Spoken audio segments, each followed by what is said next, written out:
Ini klinik swasta atau klinik negeri sih? Swasta. Swasta, tapi ada memang bidan yang lagi praktek, kok bisa? Betul, di klinik ini sudah terbiasa menerima mahasiswa-mahasiswa yang sedang praktek. Oke. Kebiasaan si klinik itu menjadikan konten-konten bayi yang baru lahir dengan ari-ari yang belum digunting, ala-ala newborn gitu loh dok.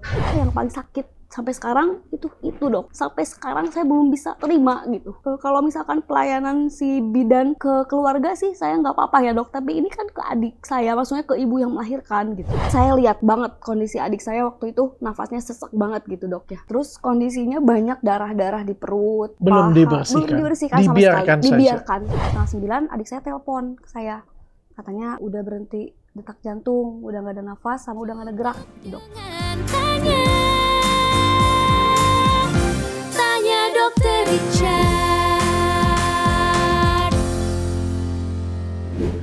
Nadia, menurut kamu aku dokter yang viral atau setiap kejadian viral ada dokter Richard?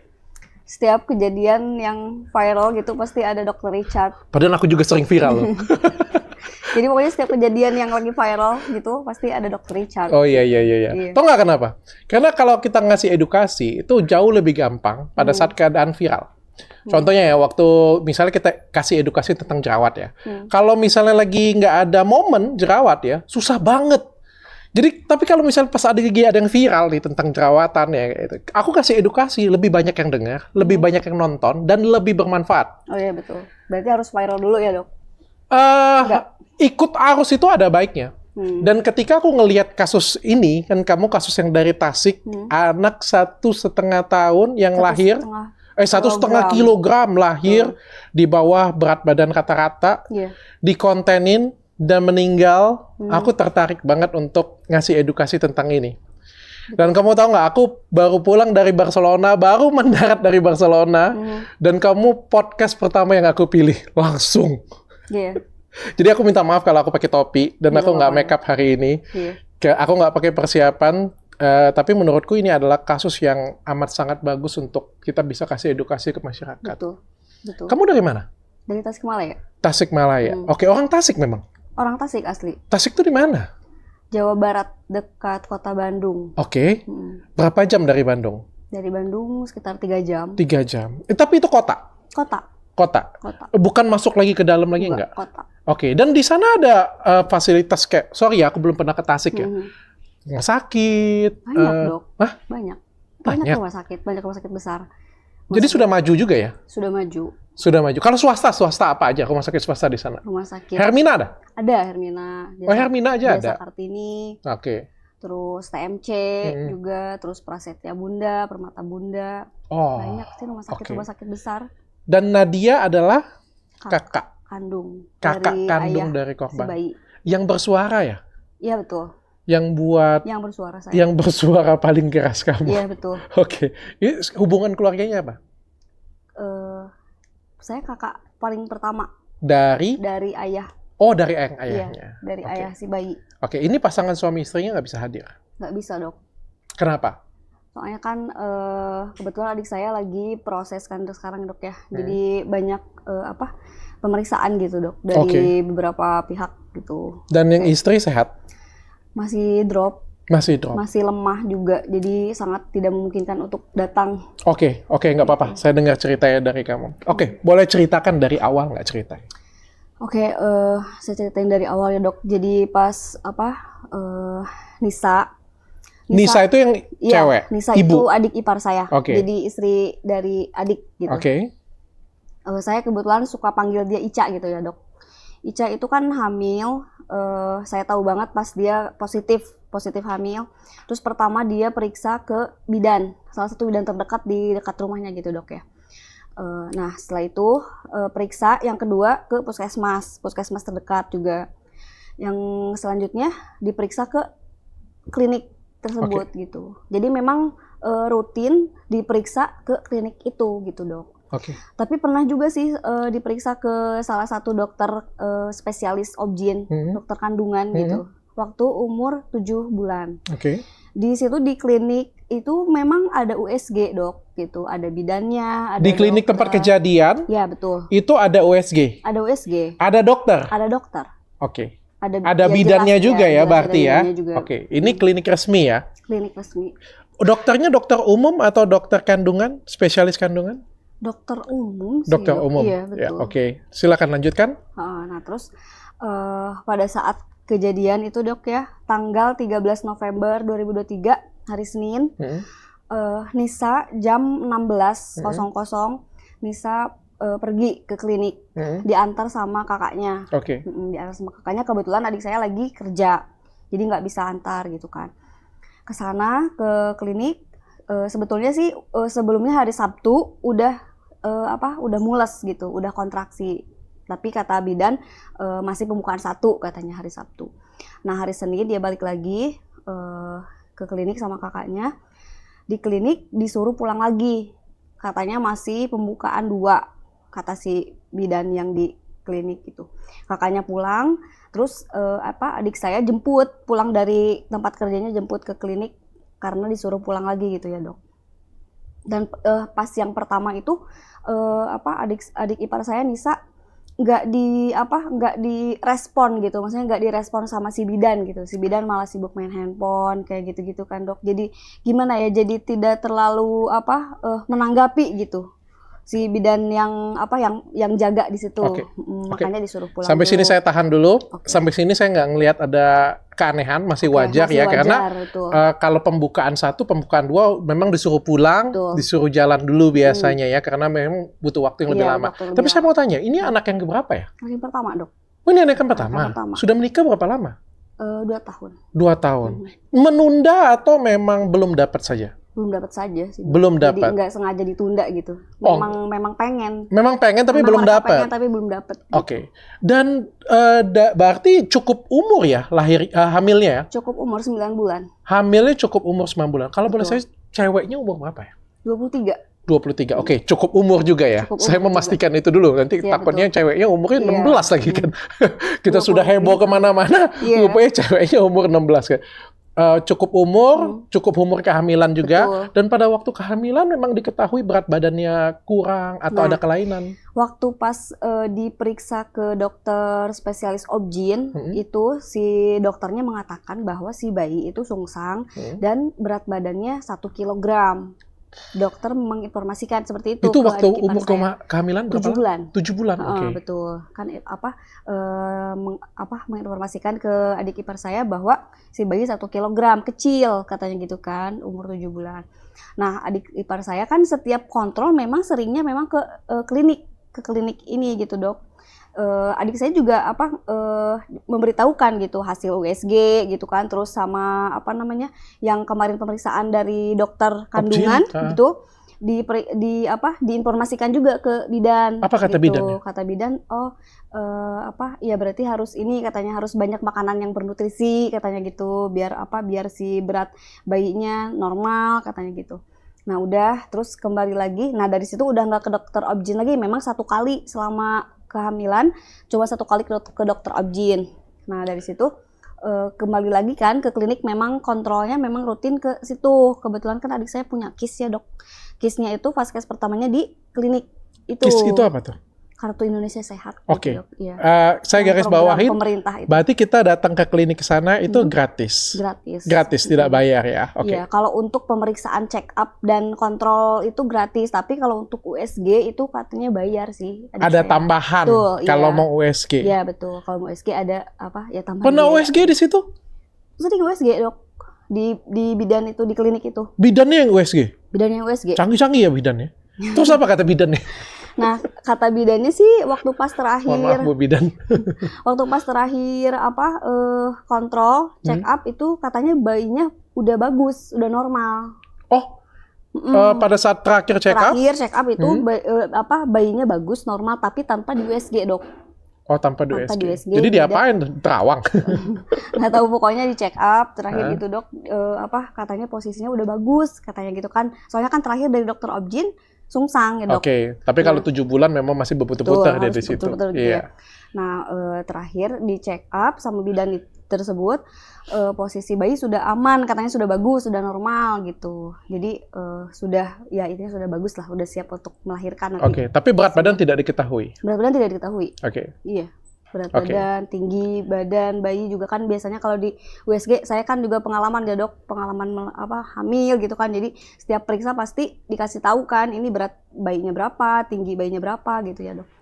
Tapi ini cuma dikasih taunya normal sehat seperti itu. Oke. Sama bayi. Lanjut setelah bukaan 2 bagaimana? Nah, setelah bukaan 2 kan balik lagi ke rumah, terus jam 8, jam 20 adik ipar saya kontraksi lagi dok, kontraksi bener-bener sakit banget gitu kan. Terus dia adik saya bawa lagi ke klinik gitu karena memang udah nangis terus gitu.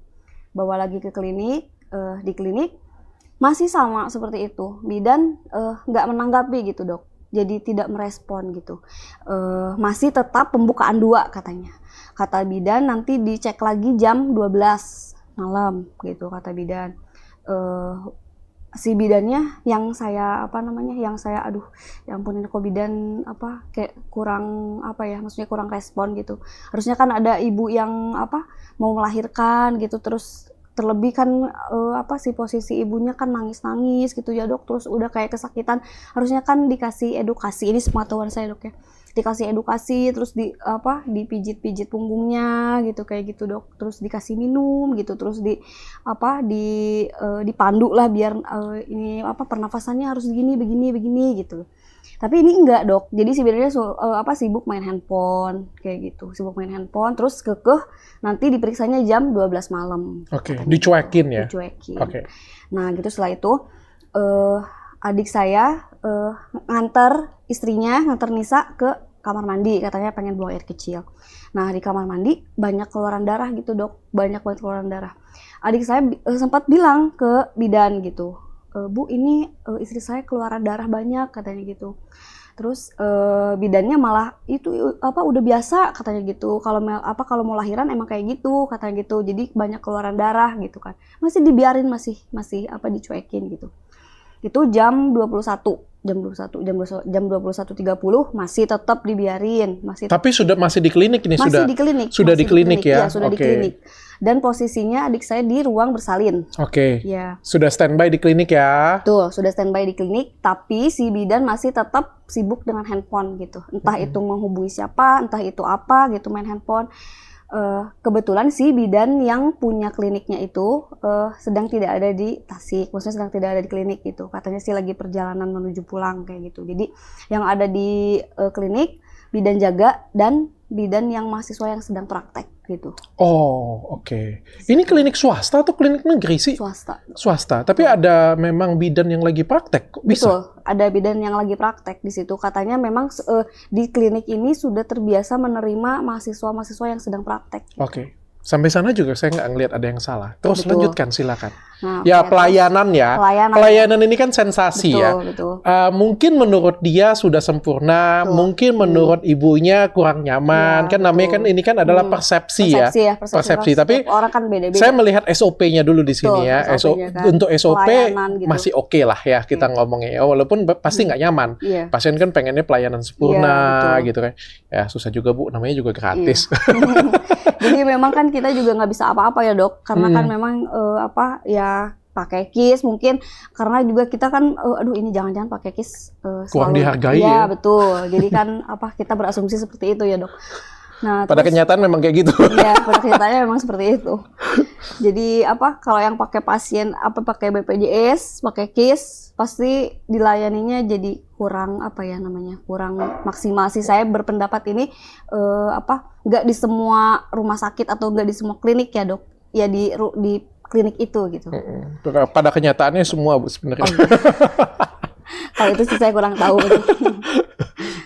Oke, nah setelah itu jam 22 lahir.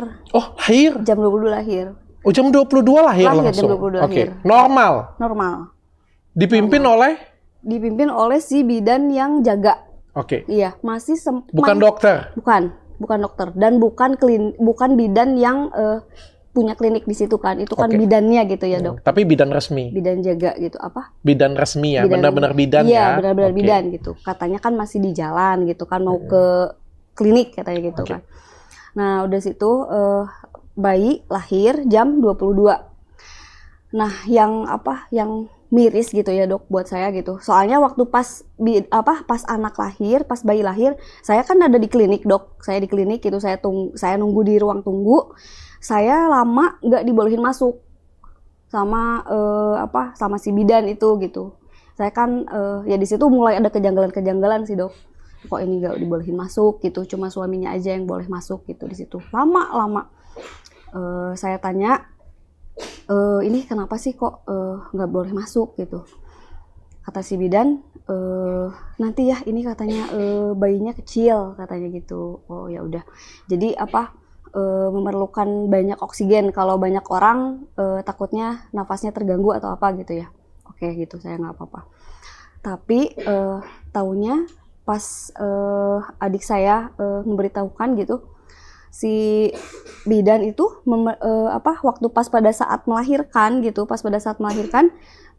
jadi adik saya dijadikan bahan praktek gitu, bahan praktek ke mahasiswa yang sedang praktek di situ gitu dok. Oke, apa contohnya? Maksudnya apa? Kayak seperti ini, kayak kamu tahu nggak ini apa gitu? Kamu tahu nggak ini apa gitu? Kamu tahu nggak? Oh nggak tahu bu katanya. Nah kebetulan waktu pas mau lahir si bidan datang dok. Bidan yang punya klinik itu. Okay. Bidan datang. Terus si bidan ngasih tahu nggak ini apa gitu. Kasih mahasiswa praktek itu. Oke. Kayak gitu. Oke. Lalu setelah itu lahir dengan selamat. Lahir normal. Nangis. Oke, cowok cewek? Cowok. Oke, nangis ya. Nangis. Oke, dan diketahui berat badannya itu waktu kapan? Nah, kan saya tanya dok ke bidan keluar, saya tanya, Bu, ini berat bayinya berapa? Kata saya gitu kan. Terus laki-laki apa perempuan? Saya kan ingin memastikan ya dok. Tapi bidan nggak jawab gitu. Dia malah pergi aja kayak gitu. Oke, itu termasuk pelayanan juga ya dok gitu. Ya udahlah, mungkin dianya lagi capek, mungkin kata saya gitu kan.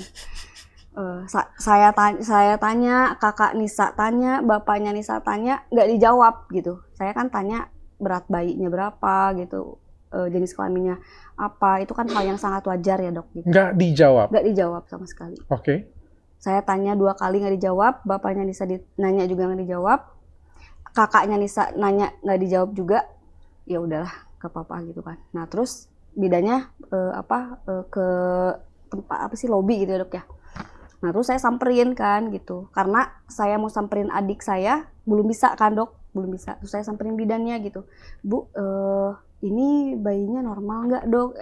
Bu gitu, bayinya normal nggak? Bayinya sehat nggak gitu? Terus adik saya keadaannya kayak gimana gitu? Terus si bidan nggak mau nggak mau menjelaskan gitu.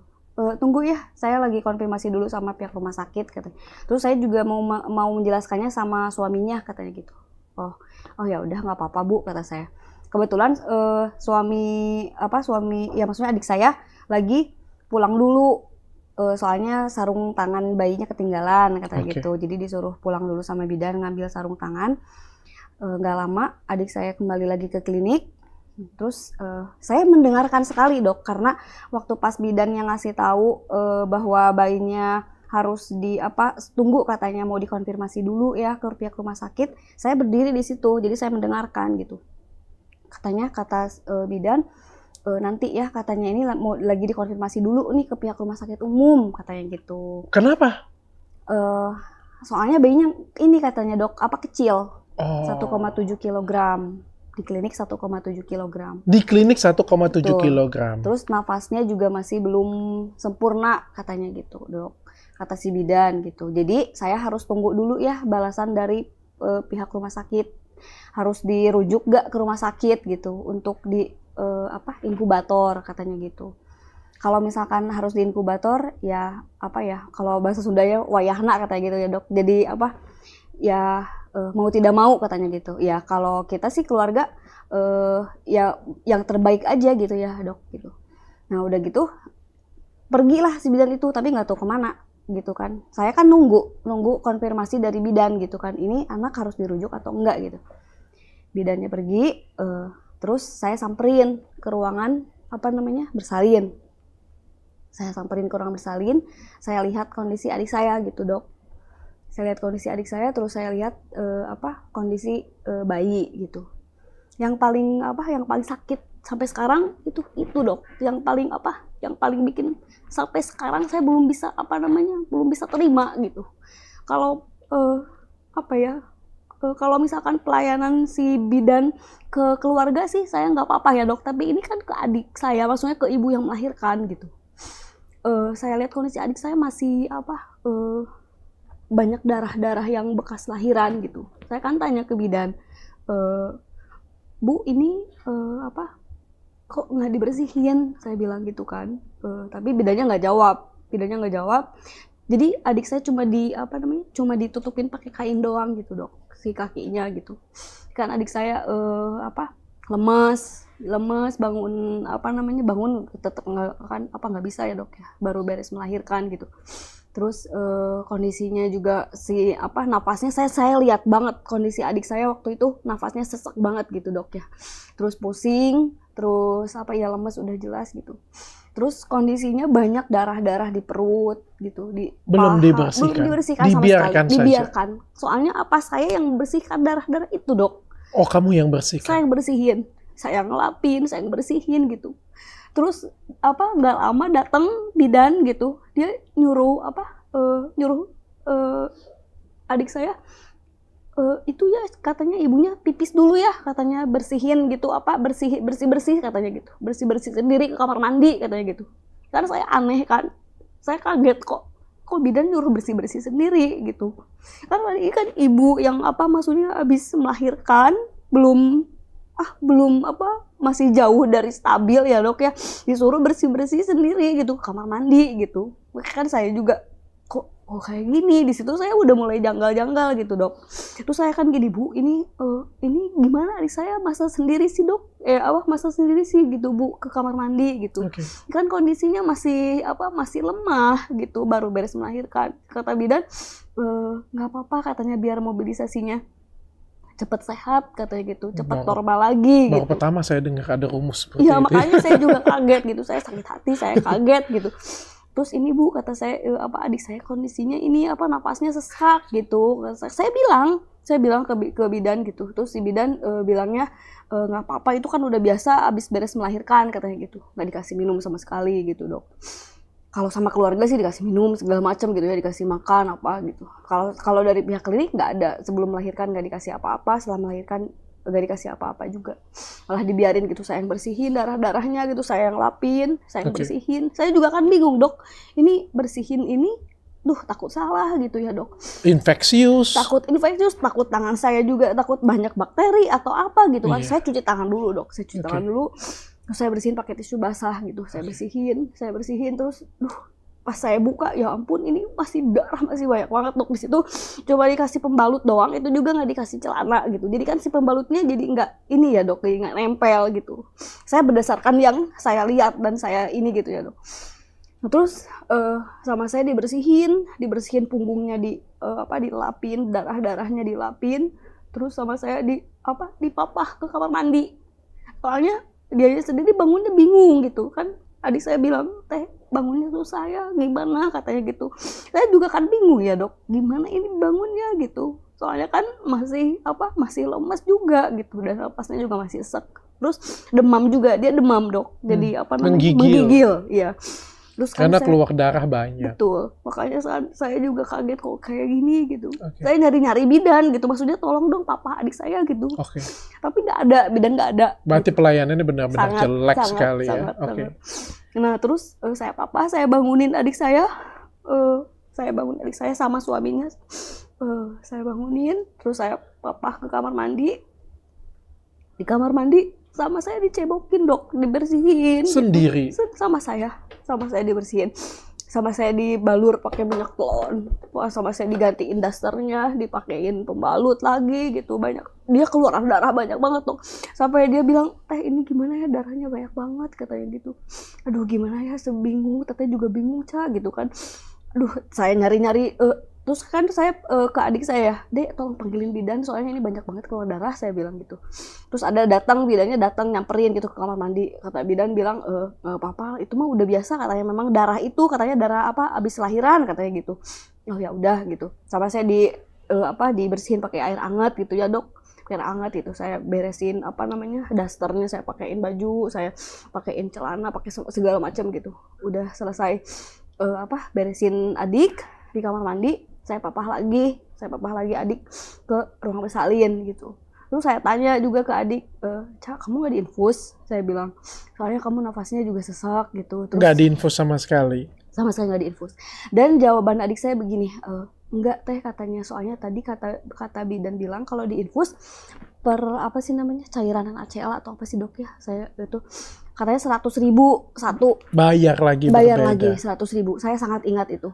Katanya kalau mau diinfus harus bayar lagi 100.000 katanya gitu. Ya udah tuh Cak, nggak apa-apa kalau emang harus diinfus, saya bilang gitu kan. Ya udah nggak apa-apa katanya teh, soalnya sayang katanya harus bayar lagi gitu. Kebetulan kan dok ya karena keterbatasan ekonomi gitu, juga ya, dok, tidak gitu. memadai ya. Betul. Oke. Meskipun kan saya juga udah bilang ke bidan gitu bahwa kondisi adik saya harus diinfus atau enggak gitu ya, maksudnya ini kan karena sesak, kata bidan nggak apa-apa, ini karena kondisi yang sudah biasa katanya. Okay. Sudah melahirkan. Artinya ekonomi tidak memadai, tapi juga kita pengen yang terbaik lah. Kalau memang itu yang terbaik, kita akan usahakan juga kayak gitu punya ya. Iya betul. Tapi ya bidan kan tidak menganjurkan juga dok. Ya udah gitu. Untuk kondisi bayinya sendiri? Nah untuk kondisi bayi sendiri kan saya lihat di inkubator. Bayi di inkubator dok jam setengah 12, sekitar setengah 12. Bidan masukin selang oksigen. Waktu itu bayi pakai baju 2 lapis, terus dikasih permel dan diselimutin. Itu di dalam inkubator, terus dikasih selang oksigen juga gitu kan. Terus kan saya tanya gitu kan ke bidan, Bu ini kok nggak dikasih ASI ya gitu, saya bilang. Di situ saya yang cerewet gitu dok, maksudnya saya yang tanya gitu, karena memang kondisi adik saya juga boro-boro mau tanya-tanya segala macam ya. Nah terus kata bidan, jangan dulu ya katanya, soalnya ini nafasnya masih belum normal katanya gitu, jadi nggak bisa dikasih ASI dulu gitu. Oh gitu. Ya udah, saya percaya aja sama bidan, maksudnya karena kan keluarga juga ke pihak klinik di situ kan, karena udah percaya ya dok bahwa klinik lebih tahu gitu. Klinik lebih tahu kalau kita ya maksudnya sok tahu gitu ya dok. Jadi kan si klinik juga mungkin kayak gimana gitu kan ke kitanya gitu. Jadi ya udah kita nurut-nurut aja gitu di situ. Kan jangan dulu dikasih ASI. Terus saya tanya juga ke bidan itu, Bu ini harus dirujuk nggak sih Bu gitu ke rumah sakit gitu. Oke, apa katanya jadi? Kata bidan nggak usah katanya. Kata bidan nggak usah. Di sini aja. Nanti, berarti sudah disimpulkan bahwa tidak usah dirujuk. Tidak usah. Okay. Katanya nanti di sini akan diobservasi setiap 1 jam sekali. Okay. Kata bidan gitu. Oh, gitu. Diobservasi seperti apa, Bu? Saya bilang gitu kan. Diobservasi itu pernafasannya, katanya setiap 1 jam sekali kita cek katanya gitu. Oh, oke. Dari situ saya udah sedikit agak tenang ya dok, maksudnya kan si bayi udah di inkubator, terus sudah dikasih oksigen. Okay. Saya maksudnya tenang di situ karena merasa ini udah ditangani sama bidan gitu. Sudah di tempat yang tepat. Ya, sudah di tempat yang tepat. Ibu sudah selesai, anak sudah selesai, bisa tadi tenang. ada sesuatu yang menyakitkan gitu dok. Saya kan pelayanannya kurang ya. Okay. Tapi pas bayi di situ kan oke lah, udah maksudnya udah di inkubator, di situ dikasih oksigen gitu. Nah saya tanya ke resepsionis gitu, nanyain kamar. Saya kan tanya di sini meskipun saya tahu pakai KIS, cuma maksudnya takutnya ada tambahan biaya lain gitu. Okay. Makanya saya tanya, Bu di sini kamar berapa ya 1 malam, saya bilang. Untuk apa ya katanya gitu. Iya maksudnya soalnya kan adik saya takutnya budgetnya kurang gitu, takutnya budgetnya apa gitu. Di situ bidan nggak ngasih tahu gitu. Mungkin ngasih taunya ke adik saya. Terus adik saya bilang katanya udah ada kamarnya di belakang katanya gitu. Kamarnya ada di belakang, dan si adik saya dari ruang bersalin ke kamar perawatan nggak dituntun juga dok, nggak dipapah juga. Okay. Saya yang papah dari ruang bersalin jalan sendiri ya. Jalan sendiri sama saya. Saya yang tuntun adik saya ke ruang perawatan ibu gitu. Katanya 1.800.000 itu paket 1.800.000 karena adik saya punya KIS. Jadi ada potongan dari KIS 800.000. Jadi adik saya cuma tinggal bayar 1 juta rupiah. Tetap bayar. Tetap 1 ada juta. tambahan bayar. Oke. Dan ini akhirnya adiknya, sorry ya, meninggal waktu kapan? Nah, dari situ kan saya masih standby di klinik, Dok. Waktu dari pas ibu masuk ke ruang perawatan jam 12, saya bolak-balik tuh ke ruang inkubator. Saya lihat anak gitu kan, saya lihat bayinya gitu, saya memastikan gitu. Terus saya nunggu dari bidan untuk observasi itu kan, Dok. Tadi katanya setiap jam sekali mau diobservasi gitu. Saya bolak-balik, saya diem, saya tungguin. Nggak ada, Dok. Nggak ada, bidan malah pada tidur. Oh. Bidan malah pada tidur gitu. Saya tahu persis banget tidurnya di mana gitu, saya tahu. Jam 1 saya tungguin, nggak ada gitu, nggak ada bidan yang meriksa gitu, nggak ada bidan yang observasi, nggak ada bidan yang konfirmasi ke keluarga kondisi bayi seperti apa gitu kan. Jam 2 saya tunggu lagi gitu, terus adik saya, teh ini gimana ya kok nggak ada bidan yang periksa, katanya gitu kan. Aduh gimana ya dek, takut salah, saya bilang gitu kan. Ya tapi kasihan katanya dede bayi gitu kan, katanya tadi kalau udah dikasih kalau udah waktunya dikasih ASI dikasih tahu katanya gitu. Aduh gimana ya, saya sungkan juga kan ya dok gitu, bingung gitu, takutnya bidan lebih tahu gitu, lebih tahu. Saya balik lagi ke ruang bayi, saya lihat bayi, aduh belum juga diperiksa nih gitu. Jam 2, jam 3 masih belum diperiksa dok, masih tidur itu bidan gitu. Jam 3 lebih 15 menit, sekitar jam setengah 4, saya udah geremet dok. Jadi aduh ini kok masih pada tidur gitu, kemana tadi kan bilangnya 1 jam sekali mau diobservasi gitu ya, tapi kok ini nggak ada gitu. Makanya saya ketok pintu kamar bidan yang lagi pada tidur itu kan. Saya ketok gitu, Assalamualaikum, saya bilang Bu, maaf tadi kan maaf ya Bu ganggu, saya bilang tadi Ibu kan bilang setiap sejam sekali mau diobservasi, tapi kok nggak ada ya Bu, gitu saya bilang. Oh iya, dia baru bangun tidur gitu dok, baru bangun tidur gitu. Terus dia bawa kerudungnya, terus oh iya ini belum ada balasan dari rumah sakit katanya gitu. Loh kok belum ada balasan, kan tadi bilangnya udah nggak usah dirujuk, harus diobservasi setiap jam sekali, tapi kok ini bilangnya belum ada balasan dari rumah sakit gitu. Itu kan saya udah mulai janggal dari situ dok gitu. Terus oh gitu ya Bu, iya katanya ada balasan, terus dikasih ASI-nya kapan gitu, saya bilang oh iya udah bisa katanya gitu. Oh terus dia bangun, si bidan bangun, bidan bawa bayi dari inkubator ke ruang ibu, ruang perawatan gitu. Dibawalah si bayi dari inkubator ke adik ipar saya, dikasihin ke adik ipar saya gitu, tanpa memastikan itu si ASI masuk nggak sih gitu, ASI keluar nggak gitu. Karena sepengalaman saya waktu pas saya pasca melahirkan, si suster ada pijat dulu gitu ya dok, diajarin. Ini dilepas gitu. Aja dikasih. Dilepas aja dikasih gitu. Saya kan juga bingung. Saya juga pernah menyusui, tapi kalau untuk bayi yang BBLR seperti ini kan saya bingung dok. Takut salah, takut saya juga menyentuh juga saya takut gitu. Terus apalagi adik saya dok ya, yang baru pertama punya anak. Terus sama bidan dibiarkan begitu saja gitu. Terus si bidan udah ngasihin bayi, dia balik lagi tidur. Balik lagi tidur tanpa memastikan itu masuk gak ASI gitu kan. Saya di situ bingung. Kebetulan di kamar itu ada saya, adik ipar saya, ibu bayi gitu. Terus ada beberapa kerabat juga, ada adik saya yang kedua juga di situ. Kita kebingungan di situ dok semua.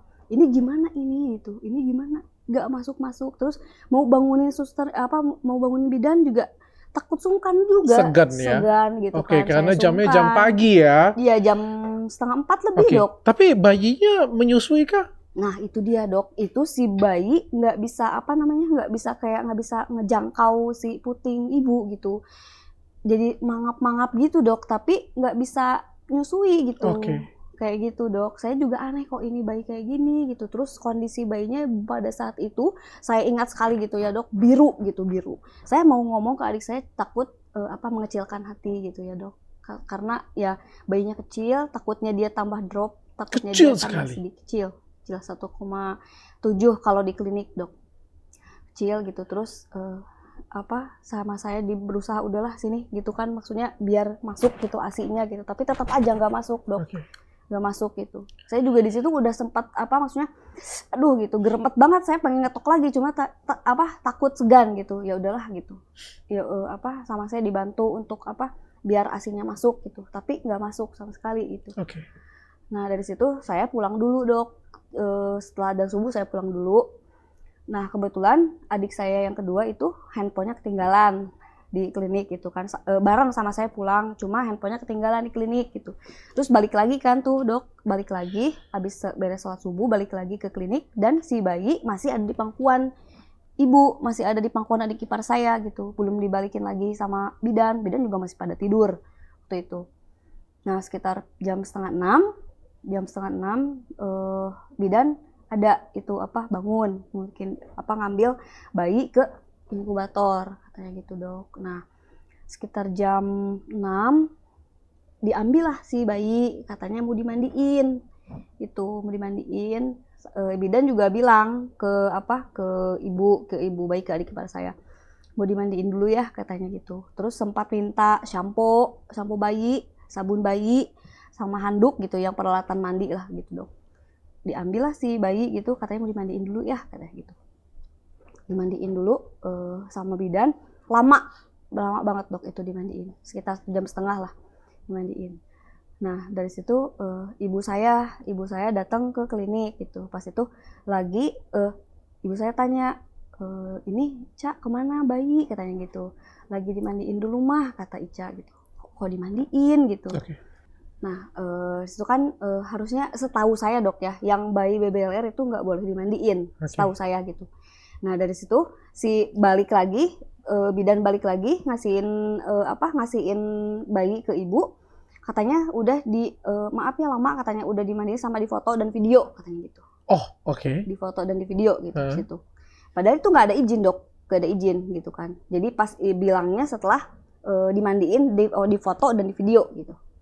Nah dari situ pulanglah, kita udah dibolehin pulang. Pulang. Semuanya juga kirain kirain ibu yang boleh pulang gitu. Taunya si bayi juga katanya boleh pulang gitu. Semua boleh pulang. Berarti pulang. semua baik-baik saja. Iya, kata si bidan baik-baik saja. Normal, sudah sehat. Dan kalian pulang? Pulang. Karena kan si bidan nyuruh pulang.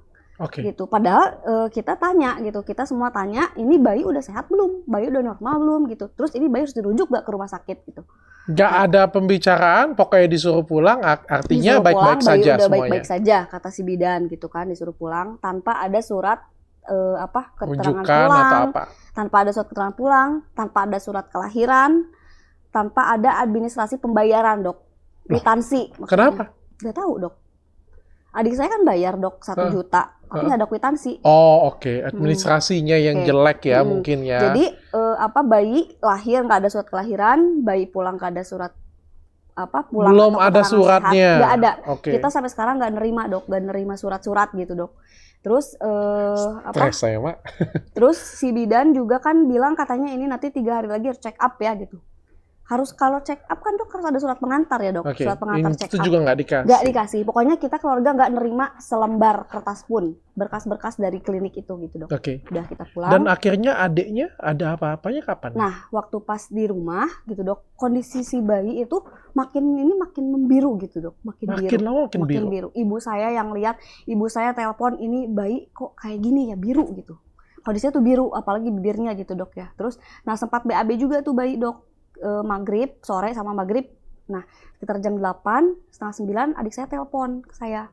Katanya udah berhenti detak jantung, udah nggak ada nafas, sama udah nggak ada gerak gitu dok. Kayak gitu. Saya kaget gitu. Saya lagi di rumah, dapat telepon dari adik, si bayi udah nggak ada nafas, udah nggak ada gerak gitu. Saya juga sebenarnya udah ada feeling sih dok, maksudnya dengan perawatan yang seperti ini.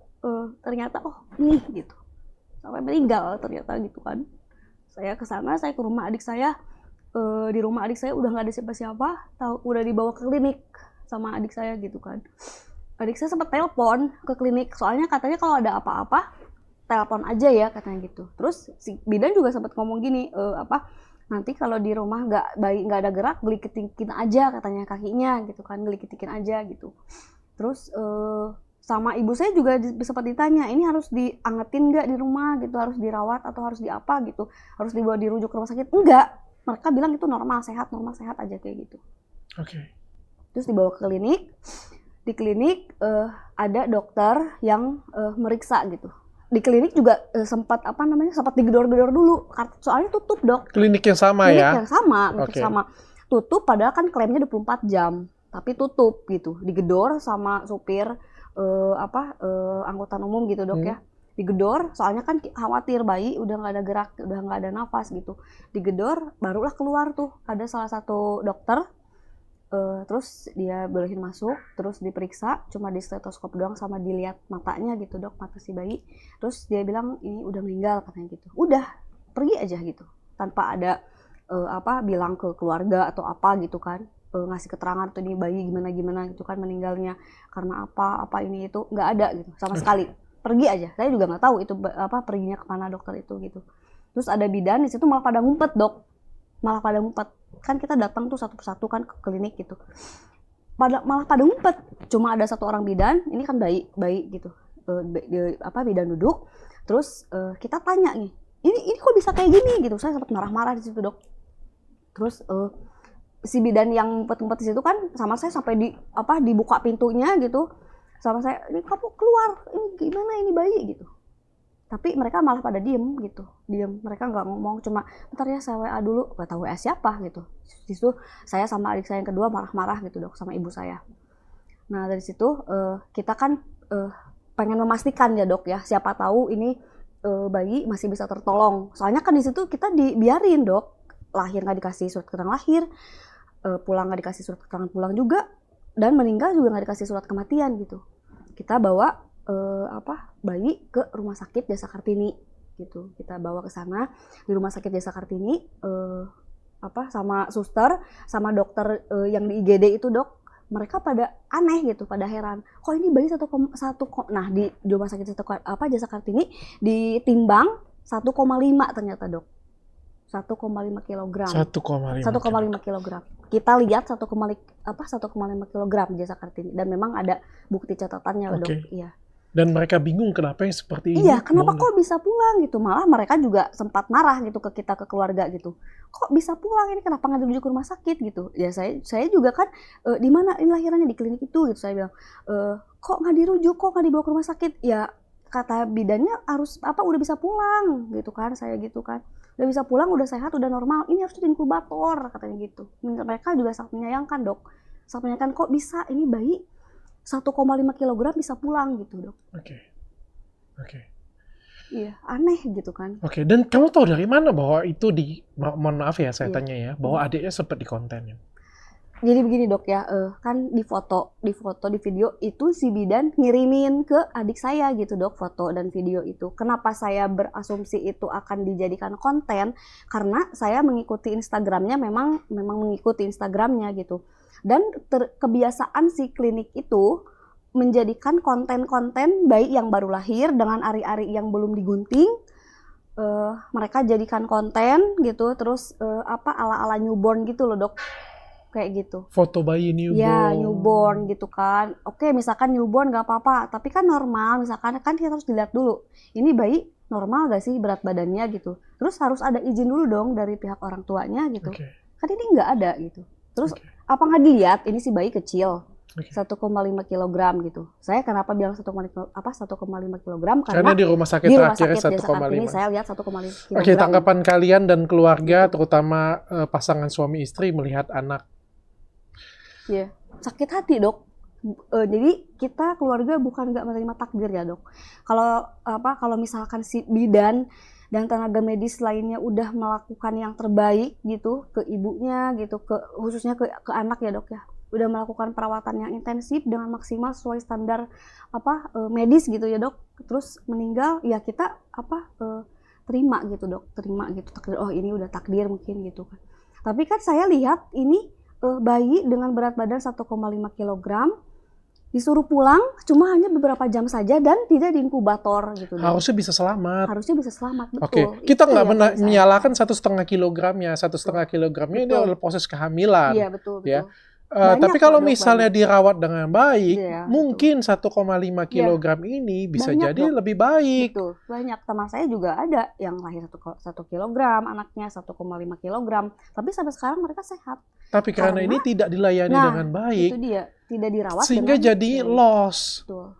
Itu yang kami sayangkan dan itu yang tidak kami bisa terima gitu. Kalau takdir sih oke, takdir gitu kan. Si klinik juga ada bolak-balik minta maaf, mengakui kesalahan, itu memang kesalahan kami katanya gitu kan. Ya mereka juga minta untuk islah, untuk damai dan tidak memproses permasalahan ini ke ranah yang lebih ini gitu ya dok, maksudnya ke ranah hukum gitu. Ya saya bilang ya kalau memaafkan sih sudah memaafkan gitu. Karena ya Tuhan aja maha pemaaf ya dok. Apalagi kita manusia gitu. Kalau untuk menerima dan untuk memberhentikan proses ini ya kita nggak bisa gitu. Saya bilang kayak gitu. Kita nggak bisa, kita mau melanjutkan proses ini gitu. Kita mau minta keadilan gitu dok. Kemarin juga terakhir kita kan ke dinas kesehatan dok. Kita laporan pengaduan ya dok ke dinas kesehatan gitu.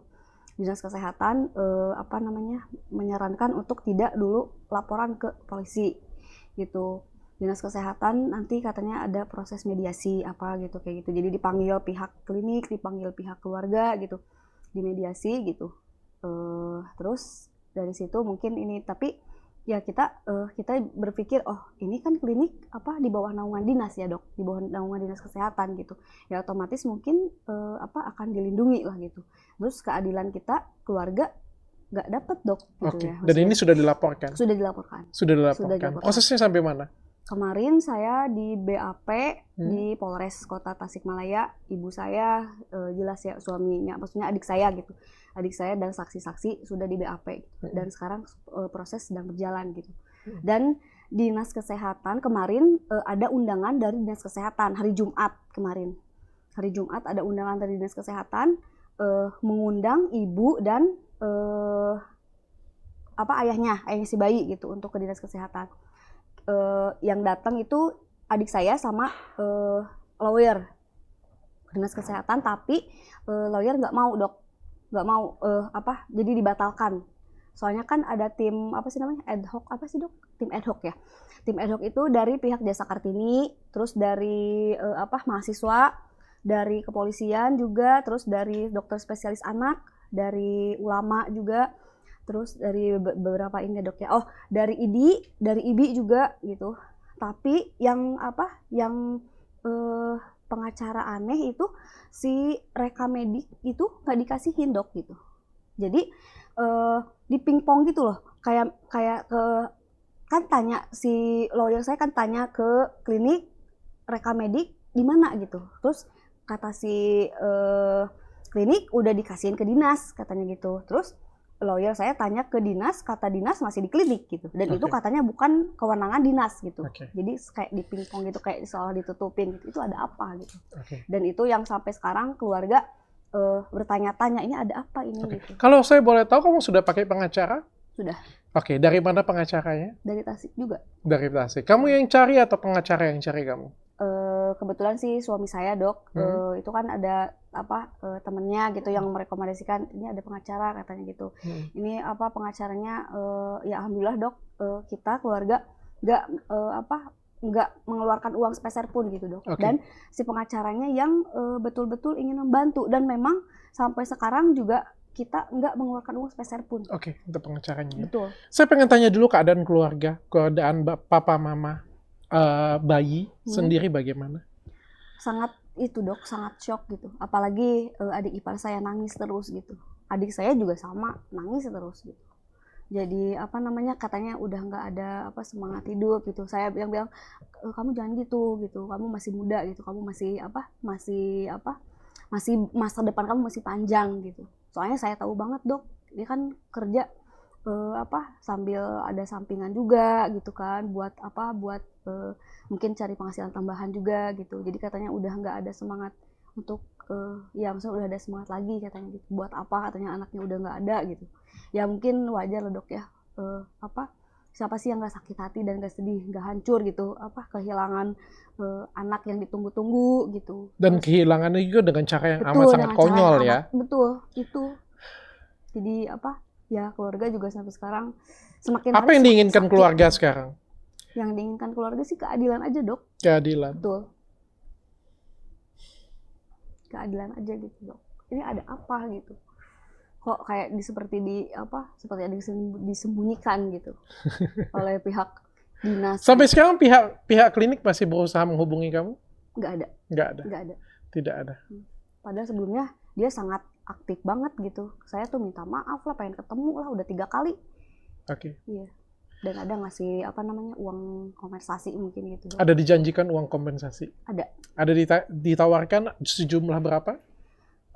Ada yang WhatsApp melalui teman saya sih dok, melalui teman saya, terus jadi minta tolong disampaikan katanya gitu, tolong sampaikan ini ke Bu Nadia katanya biar kasus ini ditutup. Gimana kalau dengan uang 200 juta kasus ini ditutup katanya gitu. Saya bilang ke teman saya enggak, mau berapapun klinik ngasih uang enggak gitu. Kamu tidak bersedia? Tidak mau, keluarga tidak mau gitu. Luar biasa. Yang kamu pengenkan apa? Keadilan? Keadilan gitu. Dan perbaikan dalam sistem. Iya betul. Dan perbaikan kesehatan di Indonesia gitu dok ya. Maksudnya khususnya di Kota Tasik ya dok. Oke. Iya. Soalnya kan bidan dan tenaga medis itu kan pekerjaan yang mulia gitu dok ya. Jadi menolong 2 orang nyawa manusia gitu dok. Ini jangan sampai kayak begini kan gitu. Oke, jangan dianggap main-main. Jangan dianggap main-main gitu. Jangan disepelekan gitu. Seperti itulah kira-kira. Ya aku nggak bisa ngomong sih. Tapi sebenarnya setauku ya, aku nggak tahu ya kalau misalnya sekarang ada perubahan SOP ya. Setauku bidan itu boleh melahirkan untuk kasus-kasus yang normal ya. Untuk kasus yang seperti ini punya sebenarnya tidak layak untuk kelahirannya di bidan. Kalau menurut saya ya, harusnya ini kelahirannya sudah ada di rumah sakit. Betul. Atau dirujuk. Ya, dirujuk. Seharusnya. Atau kalaupun memang lahir dengan berat badan bayi yang sangat rendah seperti itu, harusnya itu sudah wajib sekali untuk dirujuk. Amat sangat disayangkan sekali. Kita nggak tahu juga ya Bu ya, kadang kita rujuk kan bukan artinya 100% aman. Ya. Rujuk juga mungkin endingnya tetap akan seperti ini. Kita nggak ada yang tahu. Tapi dengan merujuk, paling nggak punya kesempatan untuk memberikan yang lebih baik. Ya bisa jadi selamat, bisa jadi sehat, dan lain sebagainya. Ini amat sangat disayangkan sekali. Saya sendiri sebagai salah satu tenaga medis di Indonesia, saya turut berduka cita. Terima kasih, dok. Mudah-mudahan cerita dari Nadia ini bisa buka mata untuk klinik-klinik lain, perawat-perawat lain, bidan-bidan, bahkan dokter-dokter lain, untuk tidak menyepelekan hal-hal kecil seperti ini punya. Apalagi untuk masyarakat yang awam gitu dok. Jadi kan perlu perlu ya dikasih tahu gitu dok, diedukasi gitu dok ya. Jadi dikasih informasi-informasi yang menurut mereka misalkan ini kan nggak tahu, nggak ngerti gitu, tolonglah dikasih tahu gitu. Jadi nggak usah harus ada membedakan gitu, kayak yang ini pakai KIS, yang ini pakai BPJS, yang ini normal gitu. Jadi kan kita berasumsi seperti itu dok, gitu. Memang gak enak Bu jadi orang susah. Iya. Ya dari sisi pemerintah saya berharap juga bisa direview bahwa segala sesuatu yang gratis itu ya mungkin pelayanannya tidak akan sempurna pasti. Iya. Tapi di sisi medis juga kita harus bercermin, kita harus introspeksi diri bahwa mau itu bayar, mau itu gratis, kita sebagai seorang tenaga medis wajib mendedikasikan ilmu kita pada manusia ya, bukan yang kita kejar itu bukan uang, tapi ya keselamatan dari manusia itu sendiri. Dan ini kan adik saya bayar dok. Apalagi bayar, apalagi ini 16 bayar, juta gitu. Lagi. Iya, makanya gitu kan, bukan masalah uangnya ya dok, tapi maksudnya ini bayar loh gitu. Makanya kenapa saya marah-marah datang ke klinik, ini adik saya bayar gitu. Kayak gitu, tanpa dikasih kwitansi juga gitu sama si pihak klinik gitu. Oke Mbak Nadia, mudah-mudahan papa mamanya sehat. Amin. Nanti bisa buat adik yang baru, dan ini juga bisa menjadi pelajaran baik keluarganya Nadia dan juga bagi keluarga yang besar yang lain. Amin.